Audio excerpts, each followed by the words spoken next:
لبنان سے اسرائیلی دارالحکومت تل ابیب پر بیلسٹک میزائل سے حملہ، زوردار دھماکے سے علاقہ گونج اٹھا۔ میزائل غیر آباد علاقے میں جا گرا۔ عراق سے گولان کے پہاڑی علاقوں پر ڈرون حملہ۔ یمنی فوج کا بحیرہ احمر میں امریکی بحری جہاز جنگی جہاز پر بڑا حملہ۔ یمنی افواج کے ترجمان بریگیڈیئر جنرل یحییٰ سری نے کہا ہے کہ تازہ حملے میں 3 امریکی ڈسٹرائر نشانہ بنائے گئے جو کہ اسرائیل کی مدد کے لیے مقبوضہ علاقوں کی جانب بڑھ رہے تھے۔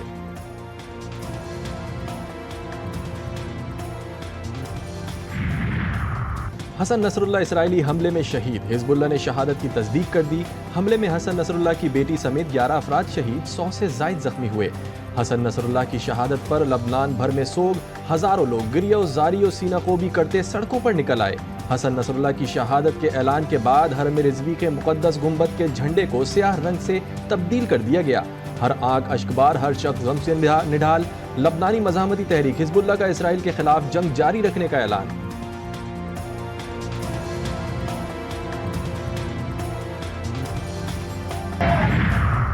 حزب اللہ کے سربراہ حسن نصر اللہ کی شہادت کے بعد ان کے ایکس اکاؤنٹ سے پیغام جاری۔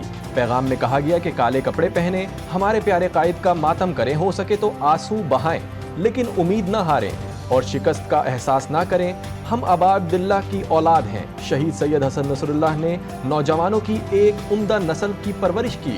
ہم ان کے راستے کو جاری رکھیں گے، مزاحمت جاری ہے۔ اسرائیل چاہے جو کرے، آشرواد۔ امریکی صدر جو بائیڈن کا ایک بار پھر اسرائیل کی مکمل حمایت کا اعلان۔ حسن نصر اللہ کی شہادت امریکیوں، اسرائیلیوں اور لبنانی شہریوں کے لیے انصاف کا اقدام قرار۔ ایک ہی ساتھ 2 زبانیں، 2 الگ الگ موقف۔ امریکی وزیر دفاع لائیڈ آسٹن سے اسرائیلی ہم منصب یاوو گیلنٹ کا رابطہ۔ پہلے کہا بیروت حملے کی اطلاع امریکہ کو نہیں تھی، پھر کہا حسن نصر اللہ کی موت کے دن اسرائیل کو تحفظ دینے کا وعدہ کیا تھا۔ اسرائیل کا وزیر اعظم بنجامن نیتن یاہو امریکی دورے کے بعد واپس اسرائیل پہنچ گیا۔ حسن نصر اللہ کی شہادت تاریخی موڑ قرار۔ لبنان پر مزید حملے جاری رکھنے کا اعلان۔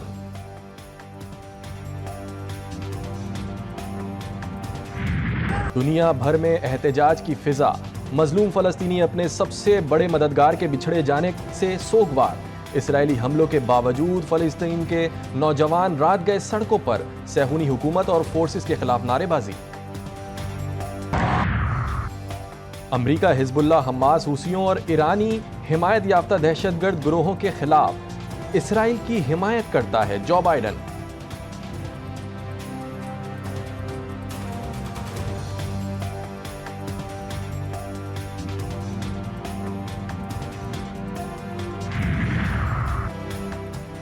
سید مقاومت کا راستہ اور مکتب جاری رہے گا۔ وہ صرف ایک فرد نہیں، راستہ اور مکتب تھے۔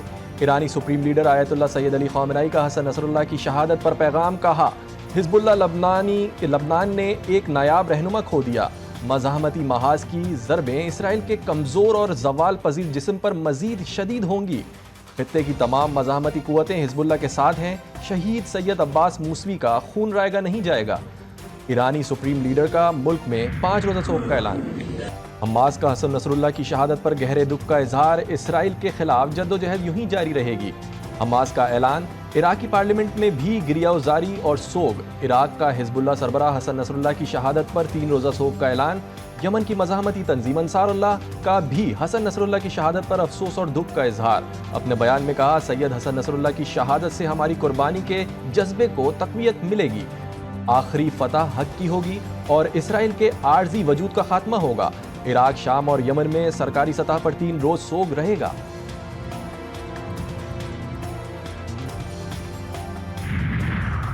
عراق کے عظیم لیڈر سید آیت اللہ علی سستانی کا حسن نصر اللہ کی شہادت پر گہرے دکھ اور افسوس کا اظہار۔ اپنے ایک بیان میں اسرائیلی حملے کی شدید مذمت کرتے ہوئے کہا عظیم شہید قائدانہ نمونہ تھے جس کی حالیہ دہائیوں میں مثال نہیں ملتی۔ انہوں نے لبنان کی سرزمین کو آزاد کروا کر اسرائیلی قبضے پر فتح میں نمایاں کردار ادا کیا۔ عراقیوں کی ہر ممکن مدد کی تاکہ وہ اپنے ملک کو داعش کے دہشت گردوں سے آزاد کرائیں۔ حزب اللہ کے سربراہ حسن نصر اللہ 31 اگست 1960 کو بیروت کے مضافاتی علاقے برج حمود میں پیدا ہوئے۔ طاہر میں ابتدائی تعلیم حاصل کی۔ 1975 میں خانہ جنگی شروع ہوئی تو ان کا پورا خاندان آبائی علاقے بازوری منتقل ہو گیا۔ حسن نصر اللہ نے بیروت کے مضافاتی علاقے بالبک کے مدرسے میں دینی تعلیم حاصل کی۔ حسن نصر اللہ نے 1992 میں قیادت سنبھالی۔ ان کی قیادت میں حزب اللہ بہت بڑی عسکری قوت بن کر ابھری۔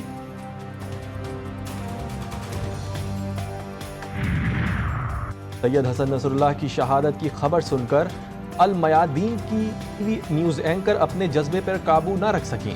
عرب ٹی وی کی نیوز اینکر نے سید حسن نصر اللہ کی شہادت کا اعلان روتے ہوئے کیا۔